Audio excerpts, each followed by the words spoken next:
Alrighty, we are live now. Welcome everybody to In Tune with Joon. I'm your host Joon. Today we have my good friend Tyler at Deuces22.cannabis. What's up, Tyler? How you doing?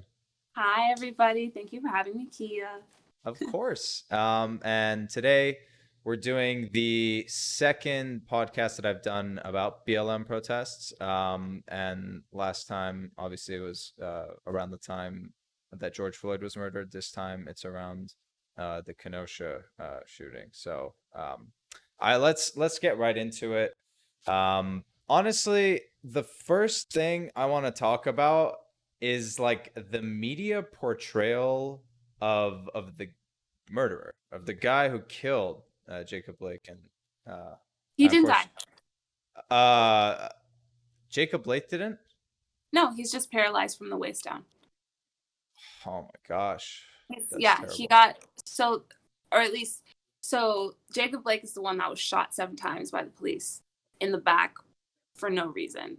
The protest then came after, obviously, because that's messed up. But then the kid, I know his name, Kyle Rittenhouse, the 17-year-old Yeah, boy from, where was he from? Illinois, Illinois. that randomly decided that he was going to come and be a hero.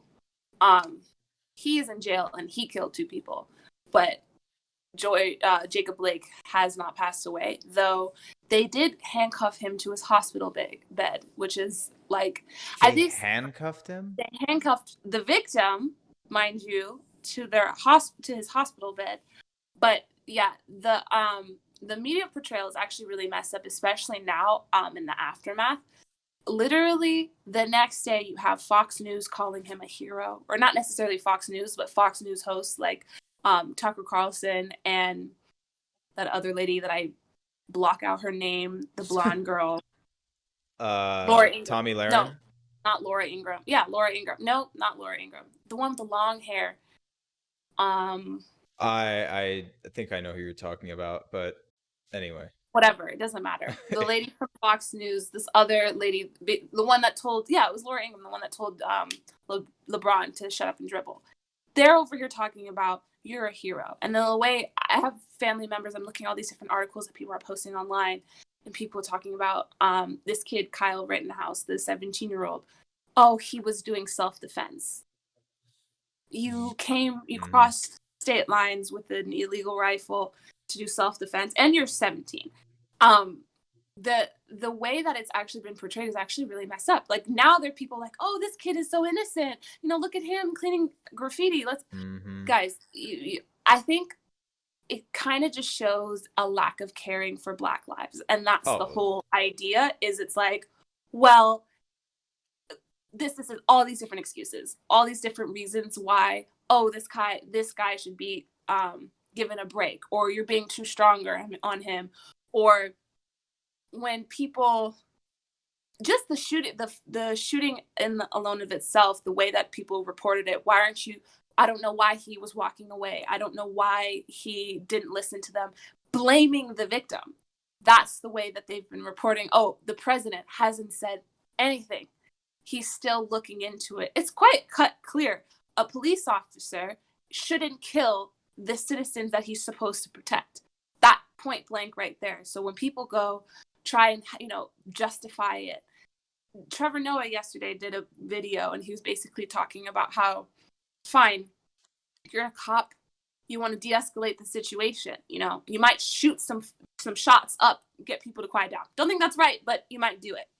You don't need to grab someone by the back and shoot them 7 times. After the first shot, if the first shot didn't do what you were trying to do, what was shot 2, 3, 4, 5, 6, 7 doing? Like, what did it bring across? And that's like, people are, I think, for some reason trained now to say, well, what did he do? Why did he do? Blaming the victim. And it's like, exactly. cops aren't supposed to kill guilty people either. Like, that's not how it's supposed to go. If you Yeah. can have serial killers murder people in movie theaters and in churches and not die, but you have someone who literally is walking away peacefully and shoot them 7 times and could have potentially killed them, that's messed up. And like it goes even deeper because then they try to go, well, what's his criminal record? What was he doing? Let's try and They said he justify had a all of it. knife in the car too. he had 3 children in the car is what he had. Yeah. He had every right to walk away. I don't really care if he was in the wrong. You don't shoot people like that you're supposed to protect. And that's kind of like my image, like my ideas coming from this whole thing. A reason why I think it's bothered me more is it's not necessary. It's not like George Floyd where it was a collective, oh my God, this guy, that's messed up. This was more people were upset about this, I feel like, because some people tried to come back with different excuses, whereas with George Floyd there is no excuse. And that was, I think, obviously that was the final nail in the coffin. But I still think that, like, with this time, because more people are trying to, you know, act like he deserved it or whatever, I think that's what's making people more mad. That's why Wisconsin is on fire, because it's like, even if you were to say that he was in the wrong, it doesn't justify anything. And when people are disagreeing on what's right and what's wrong, it's gonna be worse than when it's a collective. Everyone thinks that that's wrong. So Yo, I think you covered like the yeah, whole one and a sorry. half hours worth. No, My no, bad. it's great. Like, uh, like just starting from the media portrayal of it, like you said, this kid, this 17-year-old, it's like, why, like he's gonna be tried as an adult. Like he crossed 2 state lines. He had a weapon he was not supposed to be in possession of. Like, why are we like trying to humanize the guy who shot 2 people? I don't get it. And yet we don't try to humanize the victims. And when you start asking those questions, that's when you find the like, oh, okay, this is what systemic racism means. And like you said, what's the job of the police? Like their whole motto is protect and serve. You're not protecting and serving guilty or innocent people by killing them, like you said. You need to like, and when people call for reform, is seen as like radical, but there's like this idea that there are bad apples in the police, and I don't know how you can keep thinking that when it happens over and over in different parts of the country with different circumstances, in black and white situations, in gray area situations, like when do you accept that there is just a need for reform?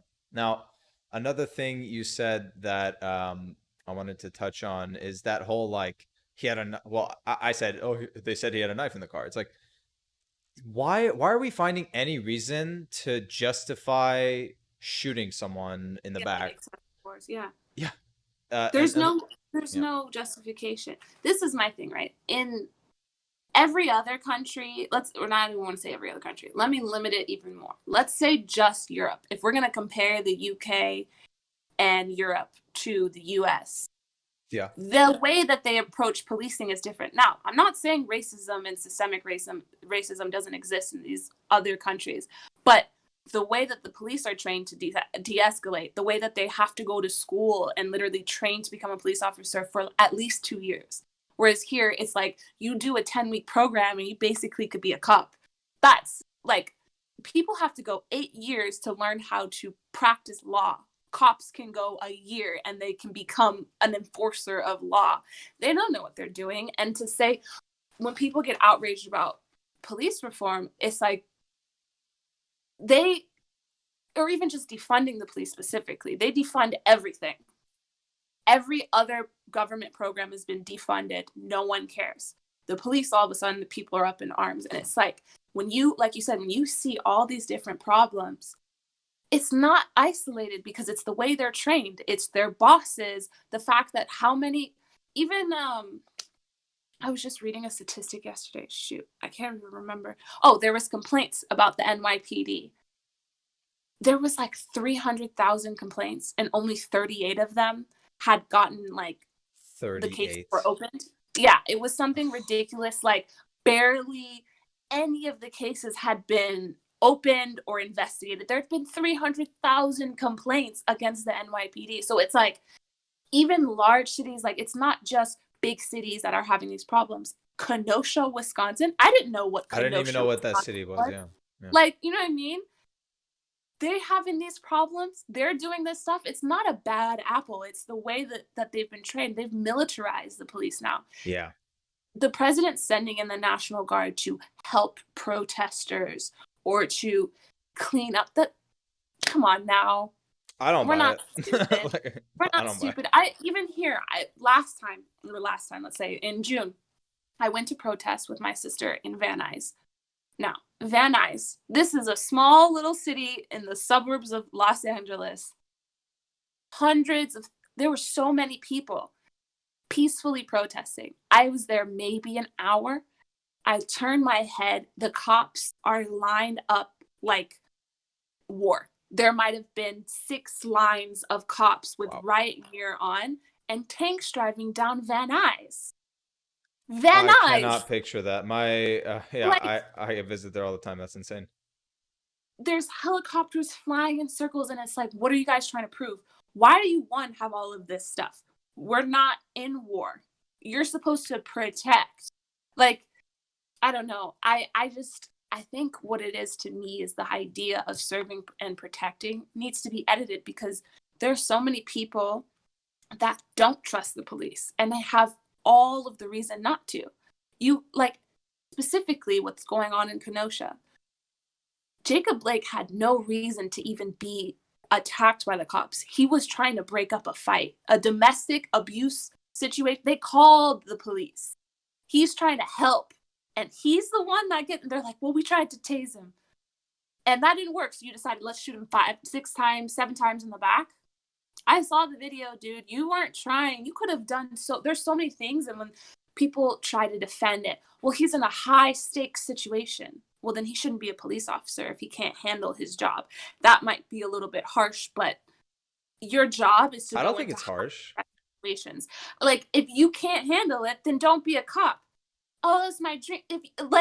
If a doctor a surgeon just decided, oh, I'm tired, they're not going to do the work because they know that I have someone's life in my hands. They know what's at Whereas stake. it's like, it just doesn't make sense why it's like even nurses have higher qualifications to become a nurse. They have to constantly re-register every 2 years. They have to constantly take all these new tests and do all these different things, make sure they are held up to almost like godly standards. The cops don't have that.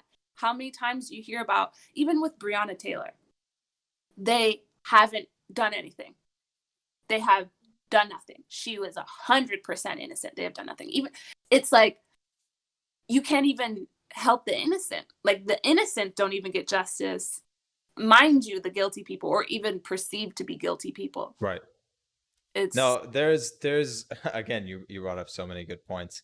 On the militarization of the police. So we talked about this last time that we did this topic, but I can't stress this enough. Like the idea that when you have a hammer, every problem starts to look like a nail. It's like if that's your training and that's all you know, big surprise, you have a bunch of military equipment and people are getting killed. We need to we need to reel back the military equipment for our police.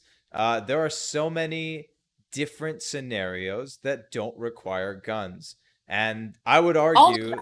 yeah, Like most yeah, of I would them. argue that protests even are one of those scenarios. Like tear gas, it seems very violent for a protest, let alone a gun. You know what I'm saying? And these are peaceful protests that are happening. So yeah, it's just really a shame that the criminal justice system overall has eroded, but specifically policing has eroded so much from even when like there were issues in the 80s. They've militarized so much since the 80s. They get like international training to be militarized. And there was somebody who commented on this who was a veteran, and the veteran was pointing out like all of the steps that the policeman missed like before using lethal force. He's like, if you Yeah. did this in the military, you would be dishonorably discharged and you would not receive veteran benefits, etc., blah blah blah. Like you would be, canceled or whatever you call it for the military. Yeah. So yeah, to your point, if you want to bring up the example of Europe, in the UK, sure. they receive more training, and it's police training, not military training. So Yeah. when people are De-escalation calling, and yeah, stuff like that. yeah, Like, when shocker. I know. And when people say defund the police, reform the police, it doesn't mean okay, let's let anarchy reign loose. It's the opposite. It's like let's stop this anarchy and this war against people, and let's actually have them do their jobs with proper training and with a proper regulatory body. One thing I want to ask you, Tyler, have you heard about police unions? Yes. Well, different things, because like some of the police unions are cool and they understand that this thing in California, the police unions. I've heard about this one system called the drip system that just really upset me, and it's been completely endorsed by the police. It's the way that cops can double dip. It's like basically when they retire, they can still work.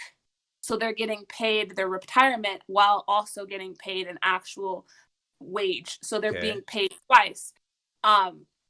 I don't remember what it stands for, but I know it's called the drip system. And I remember I was talking to someone, I was like, yeah, it's fully endorsed by the police unions. You would think that they're like, well, I mean, it makes sense that they're endorsed by the police unions, but that was my first introduction in learning about what do they fight for. They fight against all the things that would serve and protect. And this is one of the things I learned about, but I don't necessarily know about specific unions and what. Well, I'll just say what I know from like a John Oliver One episode. second. Yeah, yeah, take your time. Yeah, no worries. Sometimes you got those technical difficulties. There's no worries. But Okay. there you go. What I wanted to tell you about was what I learned about police unions from a John Oliver episode. He has a show called Last Week Tonight. Anyway, so on his show, he did a whole segment about police unions, and this segment taught me so much, and it's like baffling. So police unions are like very like they're not the good kind of union. Like No, yeah, they're no, like for they're like the sure the worst kind. They're like yeah. lobbyists. Yeah, exactly. They're totally like lobbyists, and they leverage their like ability to police a city basically over any issue that they don't want to compromise over. Yeah, Um Something like when you ask, why do these bad apple officers, still serve? Why do they get like unpaid leave and then they come back? The I did see this. police union, so you did see this, Yeah, the police unions are the ones that allow that. So they make it a tough time to even get someone fired from being a police, and even the ones that make it through this arduous process that they're there at every corner to make sure that they're not fired, 30% of them still come back. yeah. 30% of the people who were dishonorably discharged come Well, back. because they Like, can go to a different, like, you can go to a different precinct, or maybe, a state over. It wouldn't even be a state over, just a different county. It's really messed up too, because it's like a lot of the cops that you hear about doing some kind of crazy excessive force to one minority or another, you find out, oh, he was fired for being excessive 2 hours away and just got another job in the same state in a different two precinct. And hours away. you know what I mean? And it's like, wait, how? No other job could you do that? There's no other Yeah, job. no And chance. I remember that special, because isn't that the one where John Oliver's talking about all the different cops that tried to come out and point out the bad apples, and I they think all so. got. Yeah. Yeah, I know there's this one lady, she's Black, she's from New York. I don't remember her whole thing specifically, but I do remember that she tried to blow the whistle, and instead she got fired for trying to blow the whistle. Uh, And it's like, wait, I thought we were doing the right thing. It's like, no, the reason why there are bad apples is because the whole system is institutionalized it's racism. It's enabling all them. Yeah. yeah, and they've been taught this way. So when someone doesn't do that, I have a family member, he actually wrote a book. I actually should send it to you. He wrote a book. Sure. He was a cop in Detroit, realized how crooked they were. He quits, becomes a lawyer to Wow. now attack and basically take cops to court. Wow. His whole thing is realizing, oh, these people are dirty. I know the system. Wow. I will take you to court. He became a lawyer, and that's his whole thing. He has a whole book on it, because it's like you try to be the good guy, you're trying to serve your community, and then all of a sudden you're being taught, oh yeah, this is the code word for a Hispanic person, this is Oh the my code gosh. word for a Black person. And my dad earlier today, he told me about a story in 1985, I believe. No, he was in Miami, so it must have been 1990. Okay. They were leaving the club. It was 3 a.m. Joyriding, basically. Like, you know, you're in Miami. It's beautiful. You just left the club. You're happy, whatever. They get pulled over by 10 cops, like 10 10? different cop cars.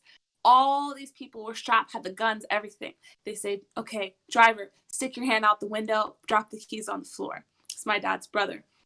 Get out the car. He gets out the car. Passenger, get out the car. He gets out the car. They go, oh, snap. That's John Sally. Everyone puts their guns down. Oh my God, I'm Oh so my sorry. God. You look like one of the suspects. Blah, blah, blah. Well, what's the description? Oh, well, he was in a blue car. First off, their car was green.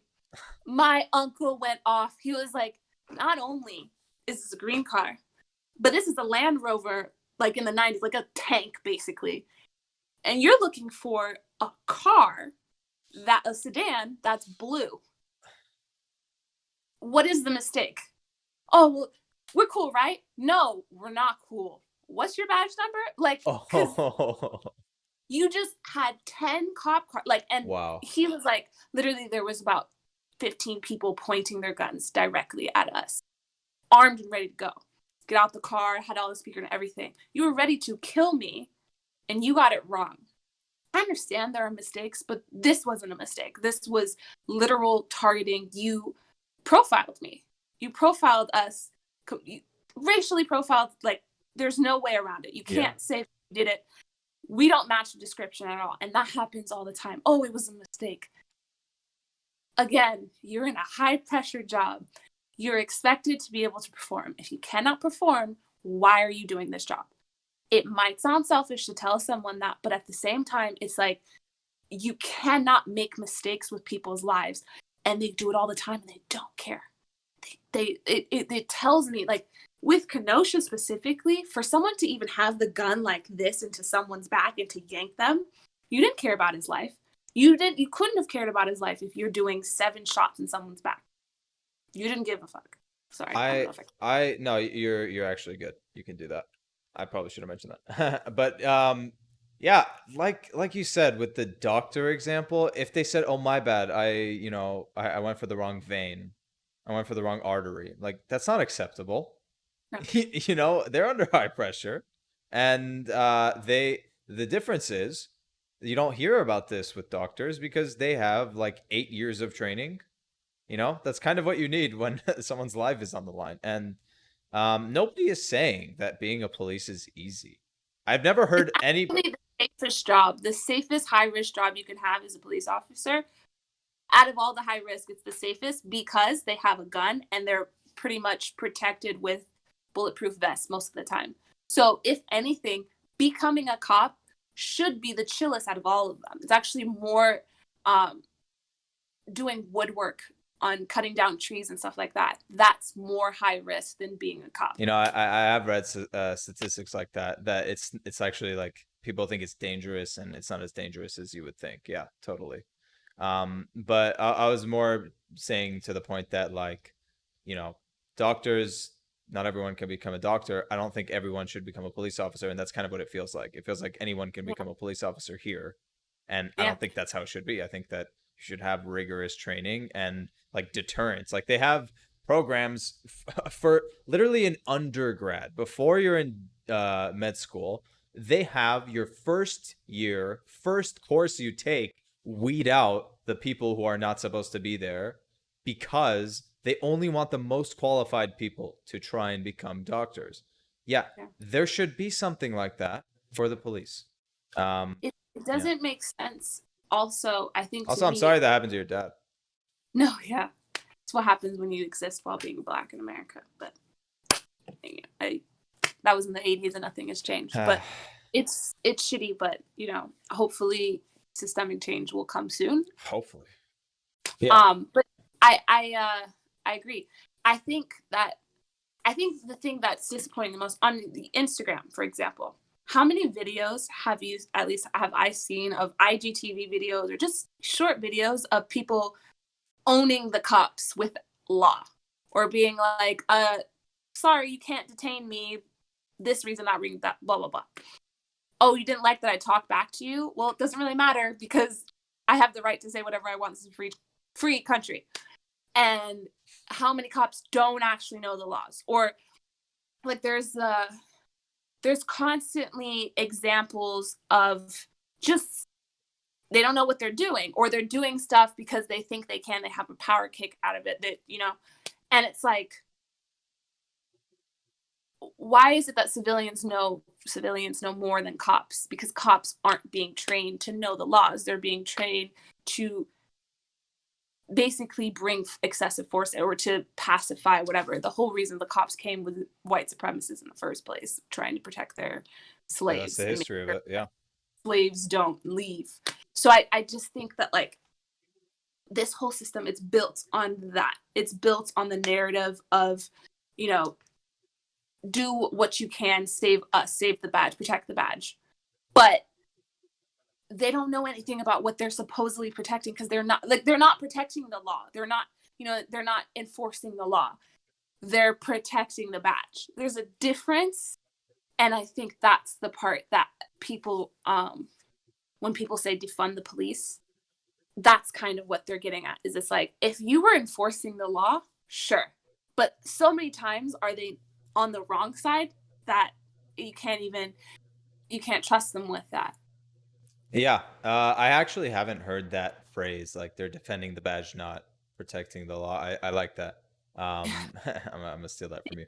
But yeah, the idea is that they need to be doing their job. Like that's not a radical way to think. That I don't know. It's like you said. I guess this is going back, but when you say like, oh yeah, this incident in Kenosha makes me more upset because it's not black and white, and you see people making excuses for the murderer who shot them, and really like there is no excuse, but they're still being made.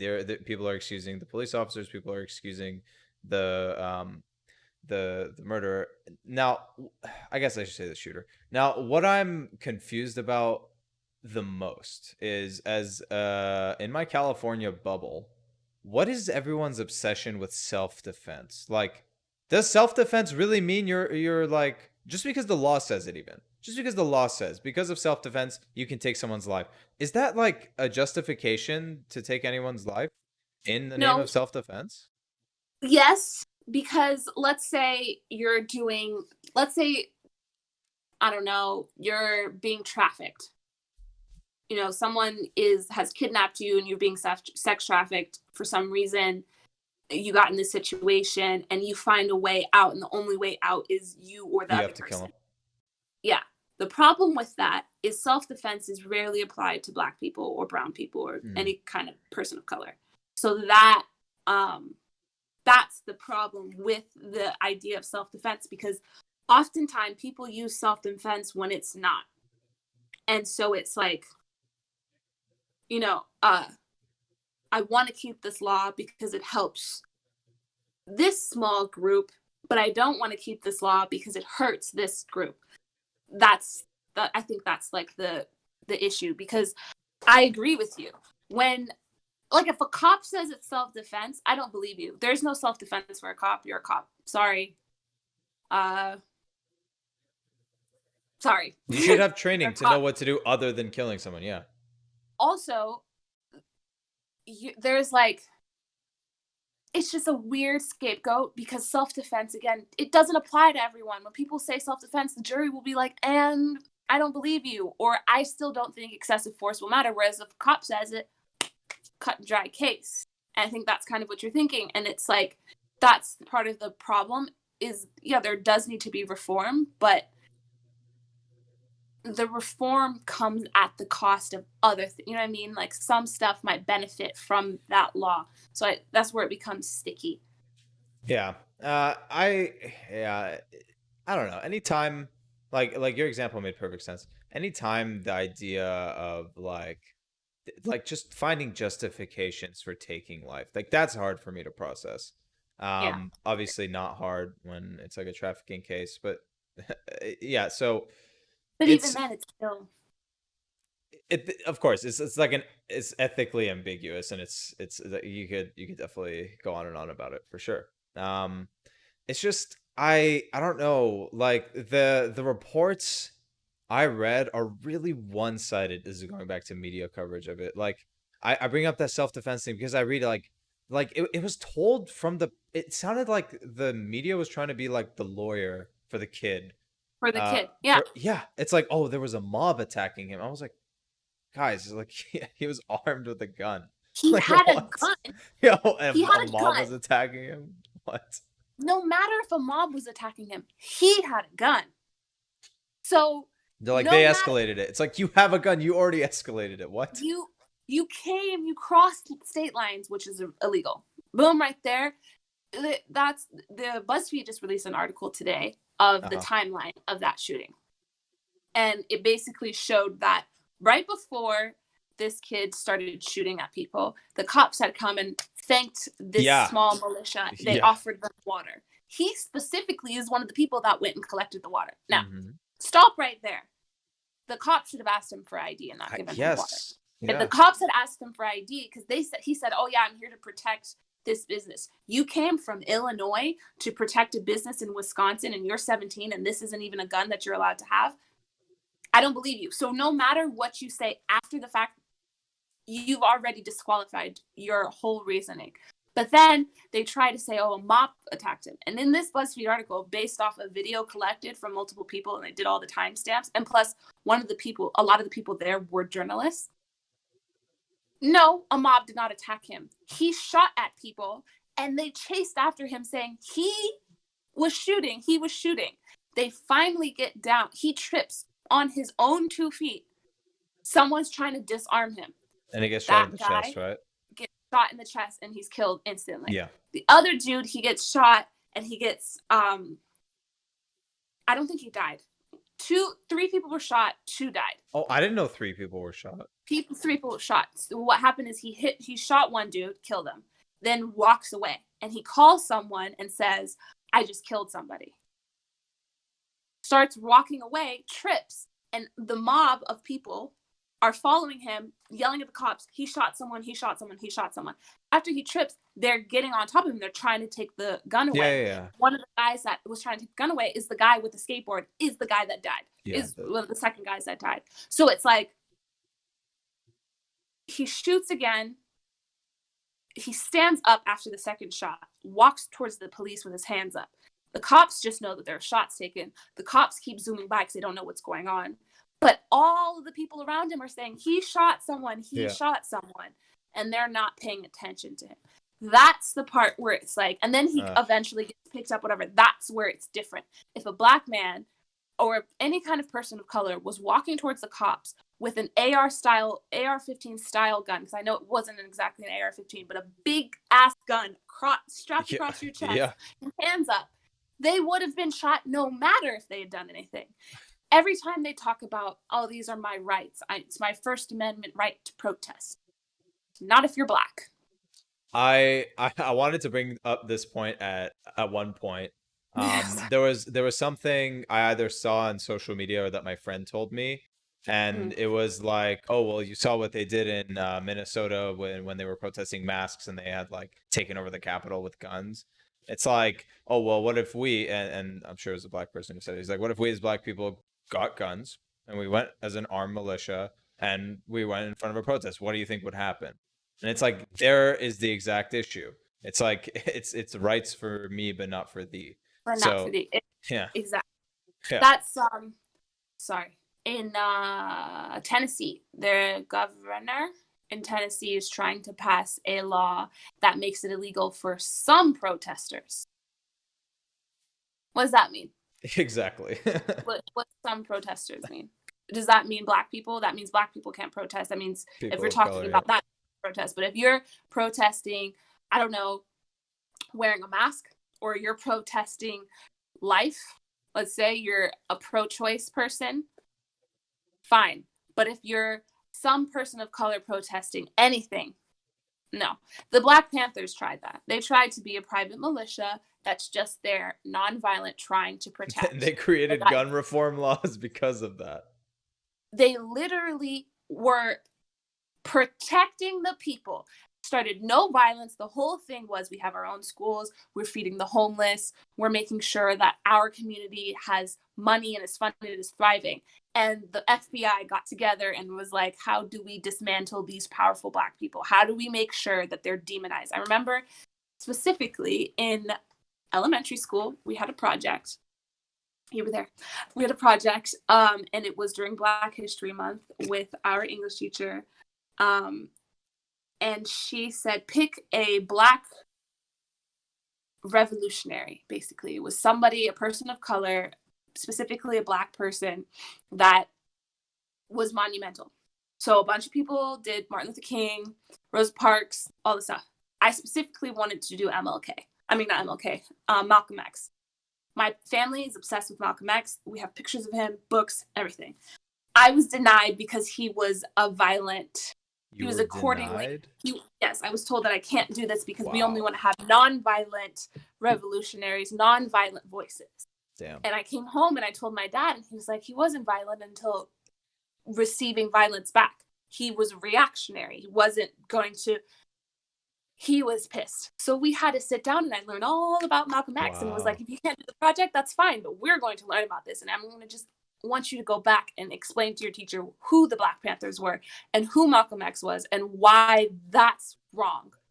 And that was my first wow. Whoa, what? We're whitewashing. Like that was my explanation or my entry into whitewashing history. That's that's like an oppressor's language and version of the history. And this was at our school. I can't believe that. Yeah. So that was the beginning.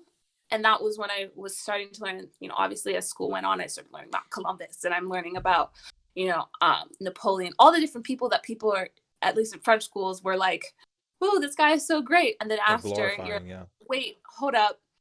No, no, everything you learned was wrong. That wasn't cool. It's kind of crazy. Like you're obviously too young to understand. Well, maybe you're not too young to understand the way it's taught. They're framed like I said, we went to the same school. They're framed as so like innocent and kind of like it pioneers, like, oh, conquering the new world. Oh, Napoleon, check out his great military, expanded France, and they're all nationalistic and prideful of it. And I can't believe like the real history of what happens. Like when you actually learn about it, when you grow up and you're like, yeah, this is this is BS. Like, why do we learn it like this? What were you gonna gain? What, like protecting my ear? No, the truth. Teach me the truth. It's history. You know what I mean? It's not cute. It's not packaged small, whatever. Yeah. The truth. That's all. Yeah, like we can decide for ourselves. and I was thinking like what does France benefit from teaching like the Columbus history of America? Because our curriculum was based somewhat on French curriculum, right? So like, but I think that part was probably one of the things that we had to learn as a school in America. Oh, so we got the worst of both. Yeah, well, because I'm thinking about it, it's like we could have learned about so many other people that did amazing things. You know what I mean? We could have specified our entire curriculum, you know what I mean, on like, I don't know, JFK, for example. We wanted to go in and just say, let's talk about this and not talk about the beginning. Let's go backwards. Or let's talk about slave release, liberator. You know what I mean? Start talking about the heroes or the unsung heroes. Now, hindsight, I'm like, why didn't you guys teach me that? You guys could have saved the whole curriculum and just not mentioned this dude, or just told me the truth, like they were going to do in 12th grade and say, it's not horrible. I remember like learning in school about slavery and everyone turns and looks at you because you're the only person of color in the class. Sure. And they're like, oh my God, what do you think? I'm like, that's shitty. Like, what do you want me to say? I don't agree. What more is there to say? You know, so if we can learn about that, then why can't we learn that? Like, he's a rapist and he's pillaging places. Yeah, good point. We're already learning about slavery at that age, so why not just toss in, yeah, this guy was also a slave owner. He was also horrible. Like, basically terrorized Native Americans. It's insane. Let's talk about, so I think that's kind of obviously that's the benefit of growing up and being free and having the internet now and can learn things. But I think that was a disservice too, because it puts people in a certain mind, and Mm-hmm. it's like, it's almost damaging, because like for me, I learned about my blackness through my parents, obviously, right? But I should have been able to learn about some of that stuff in school too. I should have been able to learn about the truth, or where my family came from, or why things or whatever. We kind of just sugarcoat over things, or we try to just say, oh, this wasn't very. People now, I know in Texas, they changed the textbooks to saying that slaves emigrated from Africa. And it's like, I'm sorry. Emigrated. If you're a slave, Oh, you can't do that. Like, you're a slave. wow. So you trying to sugarcoat history and make slave owners not look like It's slave literally owners. propaganda. Like, So, and it's like, well, they they were just doing business. Why people trying to talk about the they were Confederates just as, doing business. yeah, they're Oh my protecting their land. It's like, no, their property. Do you know what their property was? Slaves. people, They like considered people humans. property. That's not cool. And to say, oh, you know what I mean? Or, oh, Oh they're man. this is my native history, and it's like, no, you're betraying the U.S. is one. You're betraying, and Yeah. also you all lost, and the only thing you were fighting for was to Yeah, they keep lost. slaves. Like, I like mean, what? like, there's just so much to unpack there. Like, just from the outright, like, dehumanizing, like, like, straight up racist ideology that implies. Um, but I mean, like, I could go on about that for a long time. I'm really glad you started talking about education, because when people like who aren't American are like, "Oh, you guys are fucked, haha," like like, how could you possibly fix all your broken systems? It's like, I'm under the belief that a like proper education reform can allow people to actually have critical thinking skills, and they would realize that there are issues in other places. They would obviously grow up and specialize in one of those places, and they would bring out about the systemic change from within different sectors. That's like my belief. Like, if you properly educate the people, and like, that's where real change can come from, Yeah, and like that can bring about a new generation who knows better and who can like bring great change. Like, that's how I think, in my opinion, if you had to say like, how do you bring about great change, it's like, it's step one, education. yeah, 100%. Also because like racism was taught in schools, so Right. it's like that right there. You teach the way they got people to wear seatbelts. They just guilted kids into making their parents feel like irresponsible for not wearing seatbelts, and then a bunch of people started wearing seatbelts. Is that really So it's like, what happened? yeah, that's basically how they got it done. Wow. They just kept teaching it in school, and if you see your parent not wearing a seatbelt, ask them why, and all this stuff. And eventually, it was like, well, when a bunch of kids start making you feel like you're endangering them for not wearing your seatbelt, you're gonna wear your seatbelt. If so, it's like when people say, "Oh, well, they need to focus on school." It's okay, focus on school. Sure, we'll make school so informative that you're gonna make little radicals, little people fighting little machines, Yeah. basically coming over and coming up with facts. And that's, I think, why people don't like millennials and Gen Zs is now we get the internet. We have this wealth of knowledge. We We don't think just for have. ourselves. Yeah. Exactly. And we can research if you're right. I can look in a Fact checking. library Yeah. at university. You know what I mean? Like, I can go and look at scholarly journals on Google. I don't have to go to a library at Georgetown and go to the Georgetown Law and look through. I don't have to do that anymore. It's all digital.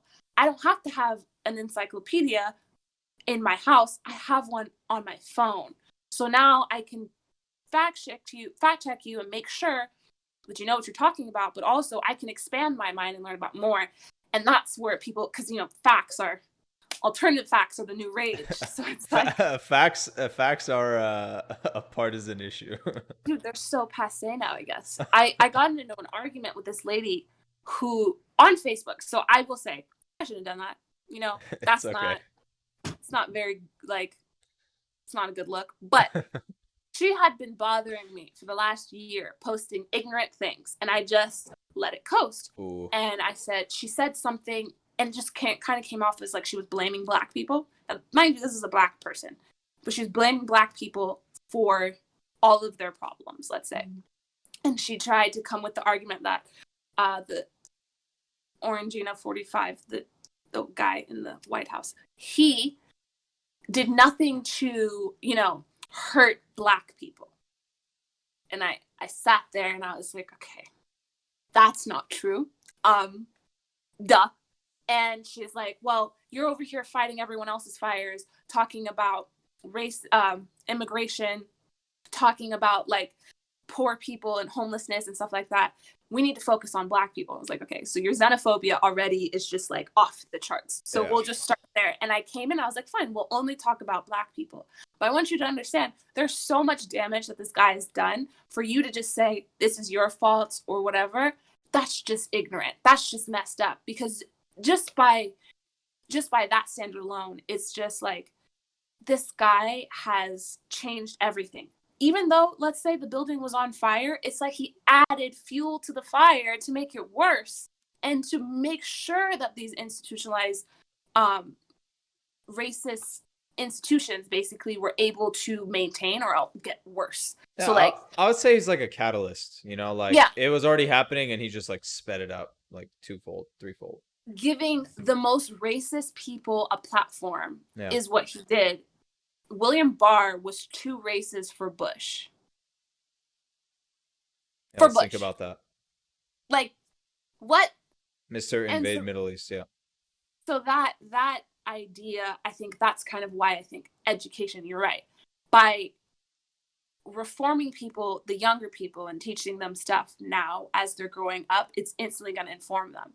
And it's instantly going to give them an opinion. And that can only come with change, because after a while, there are more millennials now than there are boomers. So think anything we can start changing shit now. Yeah. Well, that's a beautiful note to take a break on. So let's I hope that made sense. Oh, yeah, I mean, we'll break it down once we're back. So we'll be right back from the break. We are back from the break with some special guests. We have Cameron laughing it up. What's up, Cameron? Hello, everyone. Yeah, good to have you on, Cameron. And Keon Joon, how are you? I'm great. I've been up since 4 a.m. and I can't wait to have this. Wow, hardworking boy. He's here to give his thoughts to us, and I'm happy to have you on, bro. Thank you. And of course, Tyler back from the break. Hope you you're special enjoying guest. yourself. Oh, absolutely. First time on the stream. Alrighty, so Cameron, I do believe there's something you wanted to postulate to us, should I say? Go. Yes. So I wanted to bring up this topic. And it's not really a thought, it's kind of like a question and like a what's the right way to do this. So obviously social justice issues and BLM and all of this is like a lot more in the forefront for everyone right now than it's ever been before, and it's great and it's opening up conversations, and I think that aspect of it is really good. And me being someone that is not usually super engaged in like political conversations, especially in talking with people that I don't know, like I think that many of us are in kind of echo chambers, where I shared with Tyler that I was speaking with someone like 2 weeks ago that deep into a conversation, I uncovered that they were a Trump supporter. And this was like really, really shocking to me, because I honestly, like in our circles, like having gone to Leela and being from LA and like the liberal family and then going to Berkeley, like I just simply don't meet these people that hold these views and, support Trump and support these racist ideologies, right? And it's like I was affronted with it, and like I literally didn't know how to talk to this person because I was so shocked. And I started thinking about like how to engage with people like this, because obviously the only way to have change come about is not to just, see those people and be like, oh, F them, I'm not going to talk to them. Like, I feel like it's our duty when you meet people like that to try to engage them and talk to them, because that's the only way that people are going to change. Like, those people aren't just going to like stop existing. They're going to be in this country. So that's how we hopefully get to a better society that treats everyone better, right? And so kind of related to that, I go on Twitter a lot, and there are also some people on there that I know randomly from like high school days. They're not like my friends, that I see that clearly, based off their activity, love the NBA and love the NFL and love rap music. So they enjoy, consume Black culture, and they idolize Black men specifically. At the same time, this guy retweets Donald Trump and Okay. like all types of stuff like that. And I like find myself always having this feeling like, should I respond to this and be like, hey, I see that you really get a lot of enjoyment from Black culture and Black people, yet you clearly support this regime that is anti-Black and makes this country a scary and dangerous place for Black people and people of color. Like, what's up with that? And then I keep getting like nervous to do it because I don't know him that well. And I'm curious, like, what do you guys think is the right thing to do when it's someone that you don't know very well? Is it Can I answer that? like, yeah, please answer. And I know the answer is probably yes, but like I'm just like, is it, you know, especially when it's someone you don't know, like where, like what is the right way to engage someone like that? Yeah. Personally, I would Yeah. say don't necessarily go after that person. Like, you're wrong. Right. You think is bad. Yeah. You wouldn't do that. If anything, if you do it more in the sense of you're just preaching to the world and expressing things. If this person wants to come engage with you and say, hey, I don't agree with that, then that's where you have multiple steps. But usually when you're trying to explain to someone like, hey, I don't really think that your ideologies and the things you like line up, what I would suggest doing is showing examples of how they don't line up, or pushing people. So like a lot of the times, the reason why I would say don't engage is because Yeah. they're not working with logic. They're not trying to go out there and know that this is the right answer, or learn about how this person is negatively impacting a community. They're not trying to learn. They're not trying to get better. But if they are, and they some reason come up to you with statistics that aren't real, or or one statistic that somehow influences their entire narrative, then I would be like, okay, come up with more information. Or I would say push them in a way where you'll like say, hey, what's interesting that you say that. I was learning about this from such and such lawyer, whatever, that I saw on TV or book that I read, and I learned it this way. Why do you feel that way? And like more of a conversation, and showing example, not necessarily examples, but like bringing examples of things that they should look into. So I know a lot of people who are converts from the right, the way that they get into it is usually by YouTube. They're watching some random podcaster on Twitch or online, just some person online that is like feeding them all of this right wing rhetoric, and they might stumble upon a video because this person is talking about some left-wing person. Then all of a sudden their algorithm gets changed, and they start seeing videos, and they are like, wait, this doesn't match with the things that I know. So I know usually the best way is to just show them counter arguments to the things that they're saying. But I wouldn't engage with someone if they haven't specifically come after you.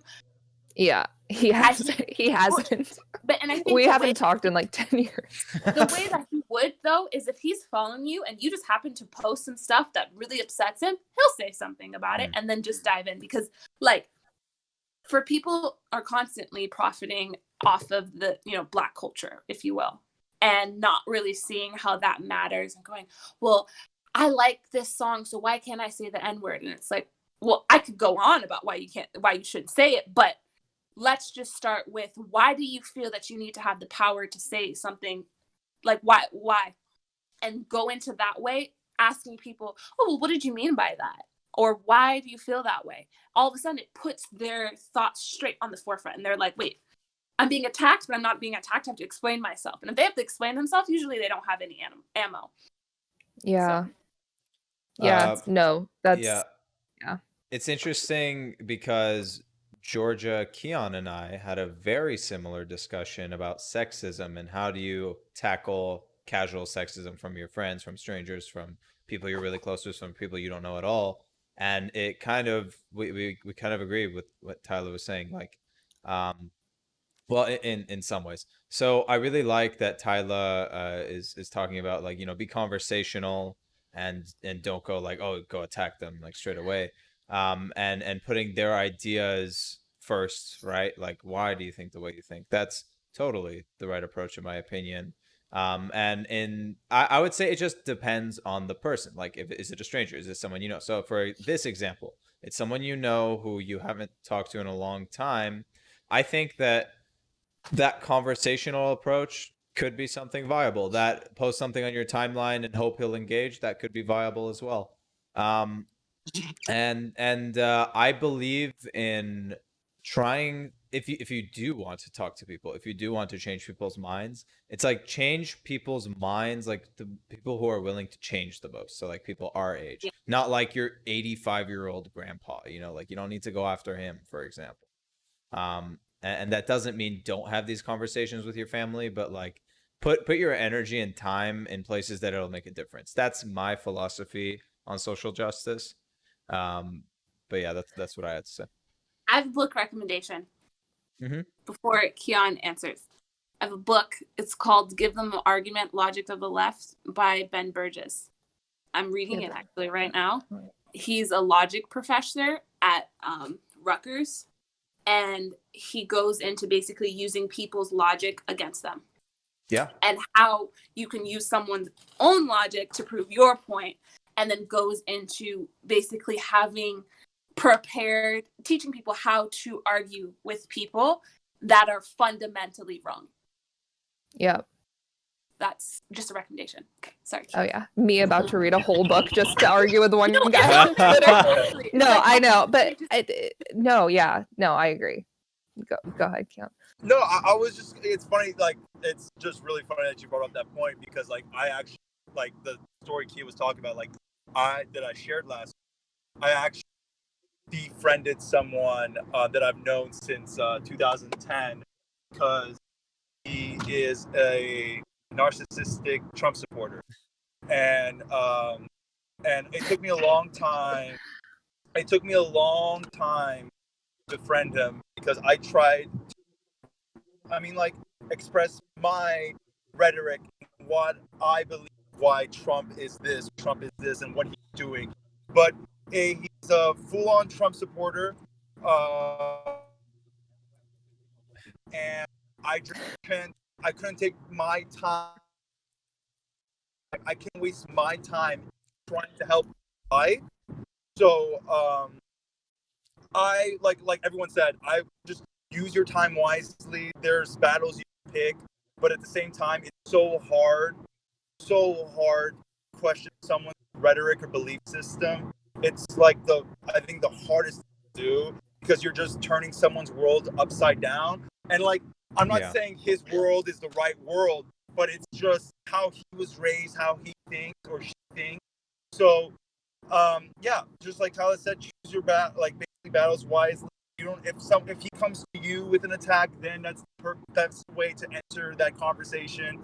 But yeah, I mean, like, on set, honestly, like, we talk about basketball, and basketball turned into social activism discussion, and we just started talking about that, and some people had different ideas, different why the NBA is not gonna quit, like, not gonna end and everything, and it got into a very spicy conversation. But it seemed like everyone's ears were open, and we had a nice fluid conversation. Yes, there were heads butting, but at the end of the day, we had a conversation and we went forward with it. And I hope at the end of the day, it changed some people's perspectives on what's going on.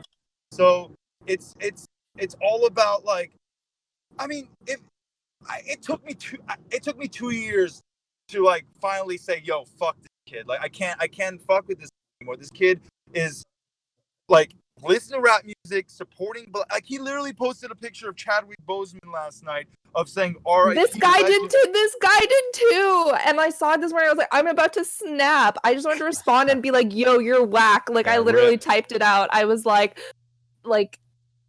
my blood was boiling. Again, like, it's not me to judge, because I don't want to waste my energy and time on that person, because I know there's other people that have questions, and like they're not really sure what to believe and what not to believe, but the people around them believe in that, so that's why they go for it. So I always like to have a conversation. I always talk to random people. So yeah, if someone wants to open up with the conversation, yeah, it's great. And I actually read a great post the other day. I think I'm going to send it to all you guys. It's like how to deal with narcissism, how to deal with a narcissistic person. So, and there's a lot, and it's like a lot of good points. Like, if you ever run into someone who's very narcissistic, how to like juggle around that conversation, or how to like be the better man in that, or lady in that conversation. But yeah, so that's my point. I was telling Kia before about how I kind of got into a Facebook fight, and I just realized there's lady, I was talking to her, and she was like trying to ask me for statistics to like hold my point up, basically to prove my point. And when I came back with replies, she started changing the questions, because when people think that they have it, they know what they're talking about, blah blah blah.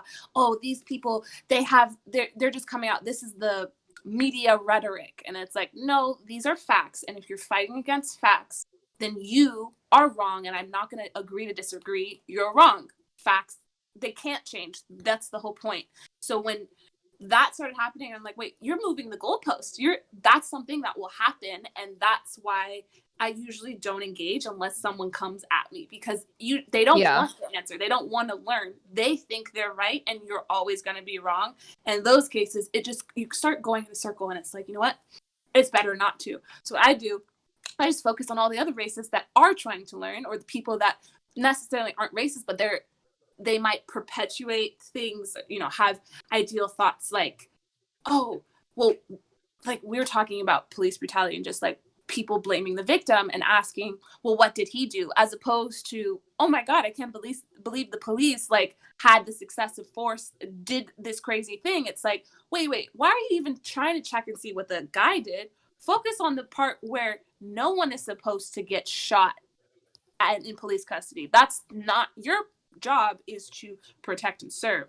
It's not to create more violence. If you go, all the places that have the most police have the most crime, not the places with it. Just because more police does not mean more policing.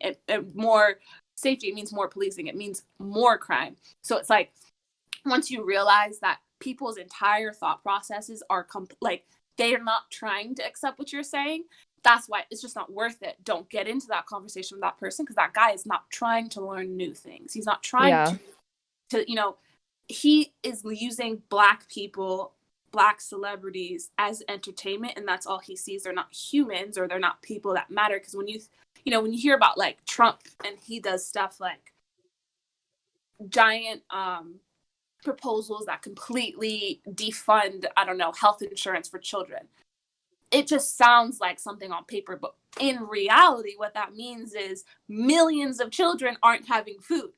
Not just this article happened. You know what I mean? Some people aren't seeing beyond the fact that this is an article. They're not seeing that this is affecting real life people. They don't want to see that. So they're not trying to change or, empathize, because if anything in their mind is, you are here for entertainment and entertainment only. And after that, I'm going to go back to my life. And if you don't fall in that entertainment bubble, if you're not doing, I pay you NBA players to play basketball, not to have an opinion. It's like, hold up. Basketball players have had an opinion forever. Like, forever. Or just athletes in general. If you're talking about Muhammad Ali straight up said, I am not fighting for you guys. You do nothing for me. That was in the 60s. And he was like, facts. Done. So when you say, oh, athletes, they shouldn't get into politics, athletes have always gotten into politics because they know that we are the entertainment. And without entertainment, you have nothing. So now you need to do what we're saying. And that's why I think them protesting was great. The fact that Obama was like, hey, yeah, no, don't protest, keep playing basketball, actually pisses me off. I was going to comment on that. Like, so drone strikes are okay, but human strikes aren't? Like, what's going on? You're supposed to be standing for us. You're supposed to be your power to the people. And then all of a sudden, but don't affect basketball. It's like, no, affect basketball, because the only way anyone paid attention to what was happening in Wisconsin is when LeBron James said something. So, Wow. Yeah. Shots fired at Obama. Sorry, Fucking, he Obama. deserves I it. think you're great. I'm Yeah. not sorry. I'm not sorry. No, I think on that note, the protests not going forward, like I had really mixed feelings about it because the night that it came out that it just like seemed like it was like the Clippers and Lakers voted to not resume the season, like part of me was like, oh my God, this is the one thing bringing me joy right now, like is like looking forward to watching these games. And I was like, part of me selfishly was like, I'm sad, you know? And then the other part of me was like, wait, this is so the right thing to do. I felt really proud of them. Like, not like I'm in the NBA, but like, obviously, this is just like something I really identify with. And I was like, this is amazing. This is so powerful. Like, this is great. And then the next day when they resumed, you know, I thought I would be happy. And then I was like, oh, I kind of wish I was like, I almost wish they didn't. Like, I don't know, and that's their decision, and obviously there's a lot of factors going into that, but I just thought kind of, I don't know, that was a really interesting way that panned out. Keon, you want to say something? Yeah, I mean, like, like just like, I mean, I didn't want the NBA to resume. And reading a lot of reports, it seemed like LeBron James got a lot of owners mad because of what he wanted, and I guess he didn't get what he wanted. So, I mean, I'm pretty sure the Lakers and the Clippers did not want. Most of them did not want to play. I watched the JJ Reddit podcast, and he had with Shamit. Yeah, and he Mm-hmm. said like, man, I don't think I have any motivation to play, like basically that. So, and I salute for them making that decision, but I feel like the owners definitely controlled most of that decision making because most of these players did not want to play, and also like what you said, like it was interesting to hear like other people say that like, yeah, man, like, you know, like this is like so like such an upbringing, like such a great feeling for a lot of people out there who are like stuck in quarantine and everything, and I'm like, but that doesn't matter. Like I understand like we're in a pandemic right now and people are in quarantine, but there's so many other things to do out there than just watch basketball. And if basketball is going to take away your happiness, and there's more questions to ask about your health and who you are as a person. I mean, shots fired. No, I mean, being serious, if you're only relying on basketball to be happy, then you got to ask yourself some questions. Like, and I do believe that I'm not happy that it started. Like, I'm definitely not happy. I agree. I just feel like at the end of the day, the money is going to go into pockets of people that we don't want it to go into, and I'm not saying the players. I'm talking about like the owners, most of the owners, and the networks, ESPN owned by Disney. Yeah, exactly. They're just mad because it messed with their money. The thing is, though, if you stop killing people, innocent people on the streets, then none of this would happen. Exactly. So I think that's like the idea of it's like, oh, but my life. It's like, how many people died though? Like, let's talk about that part. And if you want entertainment, I will entertain you with some facts about the police. Like, I will go in.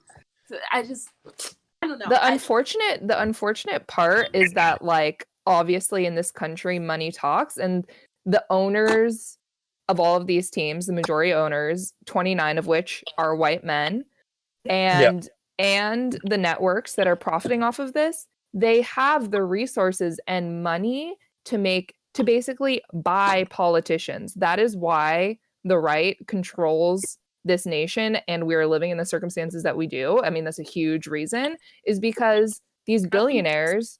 I'd say it's corporatist because there are some Democrats that aren't. Okay, and not just the right. I mean, the people in power. They own these politicians that have the power to vote, to create reform and to create change and to affect change, and they don't do it. So it's like, I don't know. Yeah, no, I agree. It's completely frustrating because they do have the money and resources to make that type of change, and they don't do it. Yeah. I thought something bigger. I thought something huge was like monetary wise was going to come out. I did too. I was actually like today when I found out that the Bucks were playing. I literally was like, "Wait, what?" Like, it's been a day. It's been a day. You guys boycotted one day. Like, come on, at least pretend like you cared. Like, just pretend, give me a weekend. Yeah. Like, to say, oh, but we had all these plans and because of quarantine, it pushed everything back. It's like, you guys, a day, you have all of this money. You guys have the most money. You can handle it. And it's disappointing, but at the same time, it's not shocking. That's why I was saying it's corporatist. It's not necessarily the right or the left, because there are corporate Democrats that are being paid by lobbyists to make sure that a lot of stuff doesn't get passed. Like, or even just in the Senate when they're like, oh my God, we need to change. And it's like, excuse me. I don't know if you took a history class, but you are in Congress. Your whole I thing. believe that's called being a neoliberal. Like, yeah. Your whole thing is to change stuff. You're supposed to change. And to say, oh no, we have to make some differences. Like, it pisses me off to no other, because a lot of the systemic racism that is in the US and prejudice is perpetuated because people don't want to change, because they know that the systems they're benefiting from those systems. They are not going to, shoot their own foot. This is how they're getting paid. So why would they? And that's kind of why I wasn't supposed to talk about politics, but this is why I am into like this new surge of people in politics, because it's like people are starting to wake up to the idea that, wait, hold up, you guys aren't representing us. You're not making any kind of change. People are still dying. People are still hungry. People are still going to the hospital and coming back bankrupt. What did you guys do? And then you see just systemic racism, even with the NBA or like the WNBA, how the WNBA is not getting paid at all. Yeah. Yet they are just as entertaining. Same with women's soccer and all these different things, all this systemic like sexism and stuff like that. It's not going to change until the whole system is changed. And they don't want to change the system because they're benefiting from it. And it's like, it's a catch-22. Situation. Yeah. Yeah. Keon, by the way, hold on. Keon looks like he's slowly escaping his car. Do you have to go, bro? Yeah, but I mean, I wanted you guys to finish your point, because I really do like this conversation. Okay, Cameron, go for it. I just wanted to add one thing to what Tyler was saying about the new wave of politicians and people that are actually talking about this.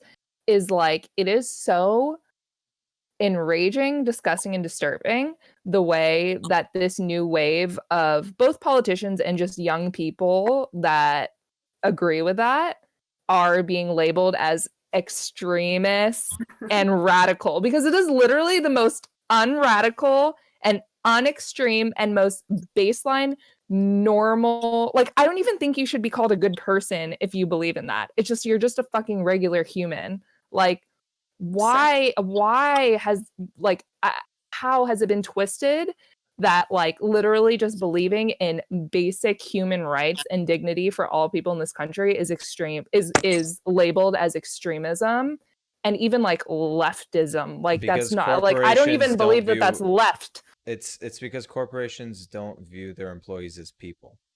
And that narrative has gone all the way to Congress. So when you ask why are human rights not normalized, because corporations don't view humans, their employees as humans, and therefore, and the way that idea has been in some way delivered to like regular people that would benefit from this, like poor people. You mean the corporations that own the media that the poor people are consuming? Yeah, 100%. Like, just the way that like people are seriously like led to believe that is radical extremism is just like. But why do you think the DNC attacked Bernie? Yeah, exactly. Yeah, like exactly that. Yeah. Just Ronald Reagan started this whole thing, and a bunch of Democrats were like, "Wait, he's not wrong." If you think about just Bill Clinton calling people, what did he call them, warfare queens, and using the system, basically saying that you're greedy if you use a governmental system, which we all pay for, by the way. So we're all using, if someone uses something they pay for, they're looked down upon. Oh, you're being greedy. The line of poverty isn't even like, there are people below the line of poverty because our line of poverty hasn't been like reevaluated in 40 years. So it's like, when you ask that question, why is human rights basically seen as radical? It's because, like he has said, these corporations are, people aren't people, they're just numbers. And when you have a bunch of people being funded by the same corporations, both on the left and the right, then nothing is going to change. And if you even compare it to, like, let's say, for example, France. We all went to French school. If you compare the US, what's considered far right in the US is what is like, or even just right in the US is considered far right in France. Yeah. Like, what's considered left wing in the US Center. It's like center. And so it's like, and people say, oh, you're asking for too much.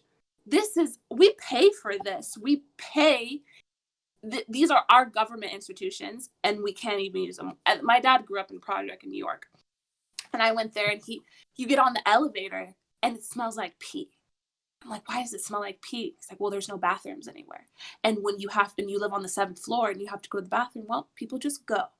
And I'm like, this is a government-owned building. Your taxes go to this building. Why is it shitty? That's not cool. Like, this is your property, and you're not getting any benefit from it. And that's like the part where it pisses me off, because it's like, you're putting the blame. Just like the other day I posted on Instagram, the idea of a carbon footprint was announced by BP. They came up with that idea. One of the biggest polluters in the world, and they suppress their own research. Let's push it onto the one individual, and then we'll get, people won't be looking at us and be like, oh, my carbon footprint is low. I haven't been doing zero emissions. And it's like, okay, if we just charge just the oil companies for all of the ruin that they've done to the world, poverty, homelessness, hunger, done, gone, out of here. But the way they've done it is they push it on people, say, oh, you need to recycle. You're not recycling. And that's why there is plastic in the ocean.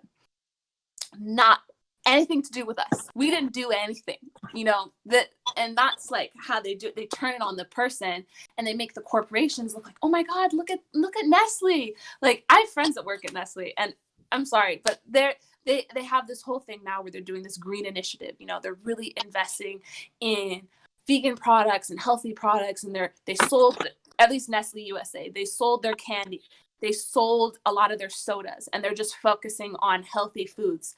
But then you think about it and you're like, wait, but isn't Nestle the one that's stealing water? Isn't Nestle the one that... it'd be great if they could stop stealing our groundwater and stop telling people, oh, you need to take less long of a shower. It's like, yeah, you need to stop siphoning whatever desert groundwater California has. Yeah, like, look in a mirror, basically. Yeah. And that's how they do it. I just think that, you guys, we're radical.